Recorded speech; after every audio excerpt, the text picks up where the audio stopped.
A frightened girl runs out of the house, reassuring worried neighbors that everything is fine, gets into her car, and drives to the beach. From there, she calls her father, tearfully apologizing for her behavior and repeatedly telling her parents how much she loves them. The next morning, her body is found on the beach. Sometime later, high school senior Jay Height is relaxing, swimming in her parents' pool. Her sister Kelly calls out to her, inviting her to watch a movie that evening with her and their friends Paul and Yara, who are often at their house because the girl's mother is always preoccupied with herself. However, Jay admits that she has a date with a new boyfriend that night, and Kelly wishes her a good time. Later, Jay puts on a fancy dress, applies makeup, and goes to meet her date. A young man named Hugh suggests going to the movies, and Jay agrees. While standing at the ticket counter, Jay proposes they play a game she and her sister invented, the guessing game. The rules are simple. Observe the people around and choose someone you'd like to be. The other person then has to guess who you chose and explain why you'd want to be them. Hugh agrees, and Jay begins searching for the object of his envy, but she can't guess, and Hugh admits that he chose a child because, at that age, they are perfectly happy and can even wet their pants. Laughing at Hugh's preference, Jay takes her turn. She scans the audience and announces that she is ready. Hugh looks around the room and guesses that Jay chose the girl in the yellow dress, even pointing out where she is sitting, but Jay doesn't see any girl. She assumes Hugh is joking, as the seats in that direction are empty. Upon hearing this, Hugh suddenly becomes nervous and asks her to leave with him. Confused, Jay follows him to a cafe where they spend the evening. The next day, Jay tells her sister about Hugh's strange behavior, but Kelly advises her not to overthink it, reminding her that it was just their first date and everything will be fine from now on. The following evening, Jay and Hugh meet again, and they become intimate in Hugh's car. Afterward, Jay shares her dreams with Hugh about how she wants to live, feeling that everything is falling into place for her. Suddenly, Hugh pins her down, and despite her desperate resistance, he puts her to sleep with chloroform. Sometime later, Jay wakes up tied to a wheelchair in an abandoned factory. Terrified, she fears the worst, but Hugh calms her down, apologizes, and explains that during their intimacy, he passed something on to her, something that someone else had passed on to him. Now an unknown entity will relentlessly pursue her. This entity can take the form of any person, whether familiar or completely unknown. But no matter what shape it takes, it always hunts alone. Sometimes it can appear as someone you love, and that's the scariest part. At this moment, Hugh tells her that it's here, grabs the wheelchair, and quickly wheels Jay towards the exit. Jay sees a woman walking toward them. Hugh explains that the only way to get rid of the pursuer is to pass it on to another sexual partner. Then the entity will leave her alone for a while, and if she's lucky, maybe even forever. However, if she doesn't do this as soon as possible, they will both die. He admits that he was wrong to drag her into this nightmare, but now he's trying to help, emphasizing that the situation is very serious since there's no way to hide from or deceive the entity. After this, Hugh puts Jay in his car and soon drops her off in front of her house, where Kelly, Paul, and Yara are playing cards. They see Jay in shock, but before they can react, Hugh quickly drives away. Jay's mother calls the police, and Jay is forced to answer unpleasant questions. She truthfully recounts everything that happened, admitting that she knows nothing about the guy, although she can give the address of the house where he lives. Later, she is sent to the hospital for tests, but everything turns out to be normal, except for her psychological state.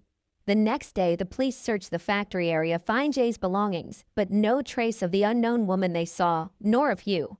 It turns out that Hugh had rented a house in the city, but now no one knows where he is. Jay struggles to cope with what happened, becoming frightened of anything that seems unusual. Even a simple ball flying through the window raises her suspicions. Sometime later, during a school lesson, Jay suddenly sees an old woman in a hospital gown walking toward the building. Terrified and not understanding why, she flees the classroom. She encounters the old woman in the hallway and suddenly realizes that no one else sees her. Jay runs away and rushes to the cafe where Kelly and Paul work. She tells them everything that happened, remembering Hugh's words about passing something on to her. Her friends don't know whether to believe this crazy story or attribute it to Jay's emotional trauma. Nevertheless, Kelly is deeply worried, and Paul suggests spending the night at their house. With Jay's consent, the group stays over. They scatter to different rooms, but Jay can't sleep and goes downstairs to Paul. He comforts her and confesses that he likes her. They reminisce about childhood pranks, laughing at their antics. Suddenly, they hear the sound of breaking glass. Paul goes to check what happened. It turns out someone broke the kitchen window, but there's no one near the house. Jay panics, demanding they call the police, but Paul dissuades her, arguing that nothing really happened. After calming down a bit, Jay heads to her room. On the way, she unexpectedly sees a disheveled woman urinating on the floor. The woman walks toward Jay and, terrified, she locks herself in her room. Hearing her screams, Paul and Kelly knock on the door, begging her to let them in, assuring her that there's no one else in the house. Jay lets them in and tells them what she saw but begs them not to open the door to anyone else because she's very scared. At that moment, there's another knock on the door. From the hallway, Yara's voice can be heard, and Paul opens the door. Suddenly, Jay sees a tall man behind her friend, whom the others don't notice. She screams and in a panic runs downstairs, grabs a bicycle, and rides away from the house. Jay rides through the night city, but everything seems calm. Soon she reaches a playground and sits on the swings. The night park is quiet and Jay scans it, expecting the entity to appear again. Her worried friends eventually find her. Jay cries, knowing that even if she tells her mother, she won't believe her. At that moment, a person emerges from the darkness, but this time, everyone sees him. It turns out to be their neighbor Greg, who knows about the attack on Jay and is concerned about her state since they've always been friends. He suggests calling the police, but Jay asks him to help her find Hugh. Greg puts the group in his car and drives around town, hoping that Jay will calm down and that everything will pass. Later, they go to the house Hugh rented, and after inspecting it, they find a photo of Hugh in the uniform of a prestigious school. The next day, they visit the school and learn the boy's real name, Jeff Redmond, and discover his home address. The group then heads to the address. When Jeff's mother opens the door, Jay realizes that the woman at the factory had taken the form of Mrs. Redmond. The woman kindly invites the young people into the house, and Jeff is forced to give an explanation. He tells them that the entity torments those who have had intimacy with previous victims. The boy admits that his intimacy with Jay was an attempt to rid himself of the entity since he became a target after a previous encounter with another girl. He advises Jay to do the same as he did. It's clear that the boy is terrified and keeps repeating that if IT reaches Jay, it will kill her and then come after him again. Greg doesn't believe in the reality of what's happening, thinking it's all a prank, but Jay takes the boy's story very seriously. She asks for the name of the girl who passed the entity to Jeff, but he doesn't even remember her name, as the encounter was casual. The friends express their disbelief again, and just then Jeff sees a girl approaching them. He jumps up, but the others admit they see her too. For a moment, the boy's relieved. He reminds them that the entity moves relatively slowly, giving them time to hide. Once again, he advises Jay to pass it on to someone else, though that doesn't always help. Seeing that Jay is on the verge, Greg suggests taking the group to his parents' lake house. On the way, Kelly asks her sister to consider Jeff's advice and pass the entity on to someone else, but Jay isn't ready for that yet. Later, Greg shows Jay a shed where he keeps weapons and teaches her how to shoot a revolver. It turns out that something unpleasant happened between them in the past, and now Greg wants to make amends. During the day, the group goes to the beach. Jay feels somewhat reassured with all her friends nearby. Yara swims, inviting the others to join her. No one notices the entity in Yara's form approaching Jay from behind. Suddenly, Kelly sees her sister's hair lift as if grabbed by an invisible hand. In the next moment, Jay starts fighting the unseen entity, screaming and trying to break free. Paul blindly swings a chair at her invisible attacker, causing it to release her. They all run to the shed, where Jay grabs a revolver and begins shooting at the false Yara, but the entity remains unharmed and attacks the girl again, breaking down the shed's locked door. Greg, who has come running at the sound of gunfire, sees no one nearby and scolds them for the broken door, though now everyone else insists they saw something. Frustrated, Greg leaves, and the entity, now in the form of their neighbor boy, squeezes through the broken door. Jay escapes from the shed, rushes to Greg's car, and drives away from the house, pursued by the entity, which has again taken Yara's form.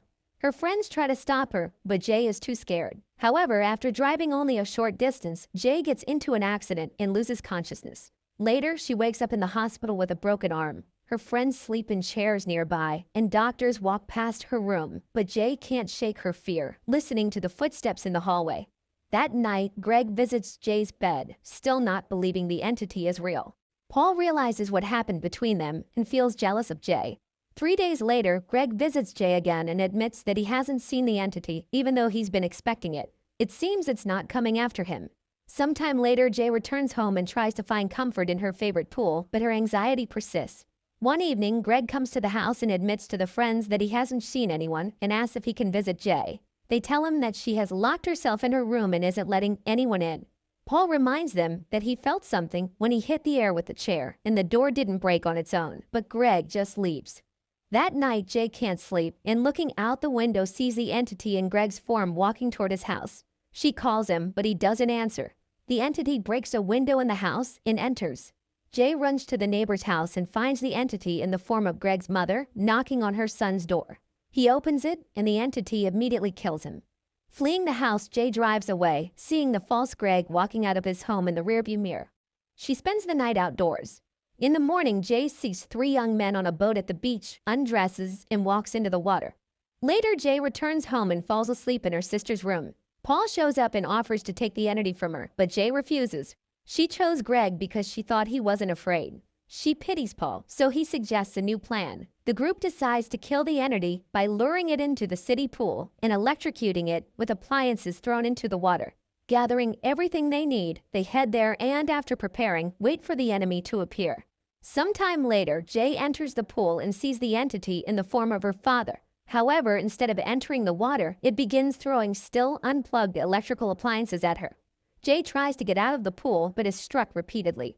Paul then pulls out a gun and fires in the direction Jay indicates, accidentally wounding Yara. Kelly thinks quickly and throws a sheet over the entity, revealing its shape. Paul shoots it and it falls into the water. The friends watch as Jay struggles underwater to break free from the entity's grip. Paul fires again, and finally Jay manages to surface. Then they all see the pool filling with blood. After these events, Jay and Paul become close. Meanwhile, Yara recovers in the hospital.